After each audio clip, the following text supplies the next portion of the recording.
ओम नमः शिवाय। श्रावण मास महात्म्य के 18वें अध्याय में आपका स्वागत है। इससे पहले के सभी भाग सुनने के लिए आपका बहुत बहुत आभार, बहुत बहुत धन्यवाद। सावन मास कथा महात्म्य में आज की कथा बहुत ही खास है। सावन मास महात्म्य में आज सुनिए। सनत कुमार बोले, हे भगवान, हे पार्वतीनाथ, हे भक्तों पर अनुग्रह करने वाले, हे दया सागर, अब आप दशमी तिथि का महात्म्य बताइए।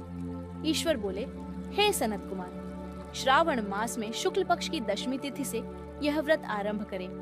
पुनः प्रत्येक महीने में शुक्ल पक्ष की दशमी तिथि को यह व्रत करें। इस प्रकार 12 महीने में इस उत्तम व्रत को करके बाद में श्रावण मास में शुक्ल पक्ष की दशमी तिथि पर इसका उद्यापन करें।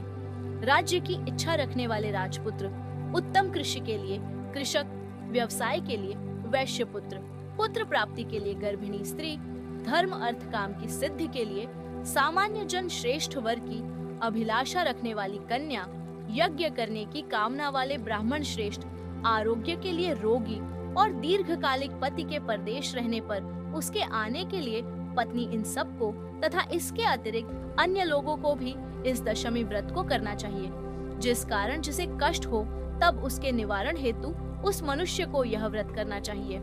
श्रावण में शुक्ल पक्ष की दशमी के दिन स्नान करके देवता का विधिवत पूजन कर घर के आंगन में 10 दिशाओं में पुष्प पल्लव, चंदन से अथवा जी के आटे से अधिदेवता की शस्त्र वाहन युक्त स्त्री रूपा शक्तियों का अंकन करके नक्त वेला में 10 दिशाओं में उनकी पूजा करनी चाहिए।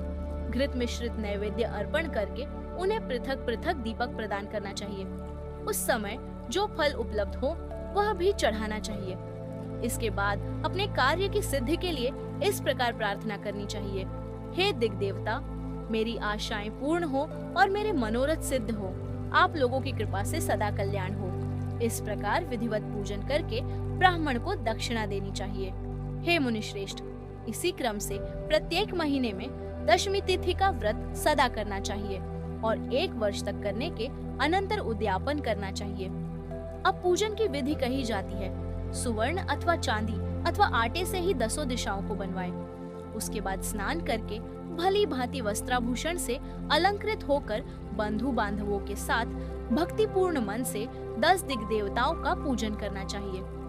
घर के आंगन में क्रम से इन मंत्रों के द्वारा दिग्देवताओं को स्थापित करें। इस भवन के स्वामी और देवताओं तथा दानवों से नमस्कार किए जाने वाले इंद्र आपके ही समीप रहते हैं। आप ऐन्द्री नामक दिग्देवता को नमस्कार है। हे आशय, अग्नि के साथ परिग्रह स्तार्श विवाह होने के कारण आप आग्नेय कही जाती हैं। आप तेजस स्वरूप तथा पराशक्ति हैं, अतः मुझे वर देने वाली हो। आपका ही आश्रय लेकर वे धर्मराज सभी लोगों को दंडित करते हैं, इसलिए आप संयमिनी नाम वाली हैं। हे याम्य, आप मेरे लिए उत्तम मनोरथ पूर्ण करने वाली हो।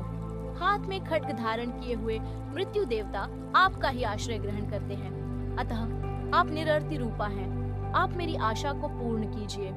हे वारुणी, समस्त भुवनों के आधार तथा जल जीवों के स्वामी वरुण देव आप में निवास करते हैं, अतः मेरे कार्य तथा धर्म को पूर्ण करने के लिए आप तत्पर हो। आप जगत के आदि स्वरूप वायुदेव के साथ अधिष्ठित हैं, इसलिए आप वायव्य हैं। हे वायव्य, आप मेरे घर में नित्य शांति प्रदान करें। आप धन के स्वामी कुबेर के साथ अधिष्ठित हैं, अतः आप इस लोक में उत्तरा नाम से विख्यात हैं। हमें शीघ्र ही मनोरथ प्रदान करके आप निरुत्तर हो।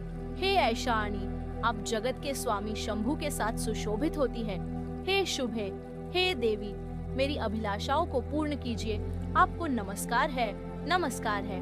आप समस्त लोगों के ऊपर अधिष्ठित हैं, सदा कल्याण करने वाली हैं और सनक आदि मुनियों से घिरी रहती है। आप सदा मेरी रक्षा करें, रक्षा करें। सभी नक्षत्र, ग्रह, तारागण तथा जो नक्षत्र माताएं हैं और जो भूत प्रेत तथा विघ्न करने वाले विनायक हैं, उनकी मैंने भक्ति युक्त मन से भक्ति पूर्वक पूजा की है। वे सब मेरे अभीष्ट की सिद्धि के लिए सदा तत्पर हों। नीचे के लोकों में आप सर्पों तथा नेवलों के द्वारा सेवित हैं, अतः नाग पत्नियों सहित आप मेरे ऊपर प्रसन्न हो। इन मंत्रों के द्वारा पुष्प, धूप आदि से पूजन करके वस्त्र, अलंकार तथा फल निवेदित करना चाहिए। इसके बाद वाद्य ध्वनि, गीत नृत्य आदि मंगल कृत्यों और नाचती हुई श्रेष्ठ स्त्रियों के सहित जागरण करके रात्रि व्यतीत करनी चाहिए। कुमकुम, अक्षत, तांबूल, दान, मान आदि के द्वारा भक्तिपूर्ण मन से उस रात्रि को सुखपूर्वक व्यतीत करके प्रातः काल प्रतिमाओं की पूजा करके ब्राह्मण को प्रदान कर देनी चाहिए। इस विधि से व्रत को करके क्षमा प्रार्थना तथा प्रणाम करके मित्रों तथा प्रिय बंधुजनों को साथ लेकर भोजन करना चाहिए। हे तात, जो मनुष्य इस विधि से आदर पूर्वक दशमी व्रत करता है वह सभी मनोवांछित फल प्राप्त करता है।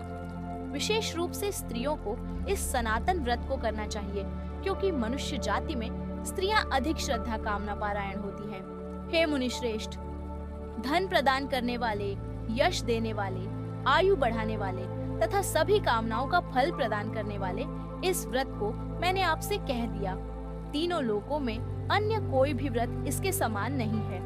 हे ब्रह्मपुत्रों में श्रेष्ठ, वांछित फल की कामना करने वाले जो मनुष्य दशमी तिथि को 10 दिशाओं की सदा पूजा करते हैं, उनके हृदय में स्थित सभी बड़ी बड़ी कामनाओं को वे दिशाएं फलीभूत कर देती हैं। इसमें अधिक कहने से क्या प्रयोजन? हे सनत कुमार, यह व्रत मोक्षदायक है, इसमें संदेह नहीं करना चाहिए। इस व्रत के समान न कोई व्रत है और न तो होगा। इस प्रकार श्री स्कंद पुराण के अंतर्गत ईश्वर सनत कुमार संवाद में श्रावण मास महात्म्य में आशा दशमी व्रत कथन नामक 18वां अध्याय पूर्ण हुआ। वीडियो पसंद आई हो तो वीडियो को लाइक कर चैनल को सब्सक्राइब जरूर करें। साथ ही कमेंट में हर हर महादेव लिखना ना